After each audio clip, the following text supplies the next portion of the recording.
এটা ভাবতে হবে। গতকাল আমাদের মেয়র তিনি সমালোচনা করেছেন পুলিশকে তো মানুষ মাইনে দেয়, পুলিশ পুজোর সময় ভালো কাজ করেছে, কিন্তু কি করে কলকাতা শহরে বিহার থেকে 9mm পিস্তল আসছে এটা তো ভাবা দরকার।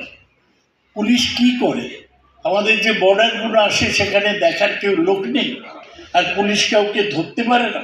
এটা আমাদের ভাবতে হবে। এই যে মেয়েটা, এই যে আরজি করের মেয়েটা, 31 বছর বয়স, নৃশংসভাবে ধর্ষিতা হলো।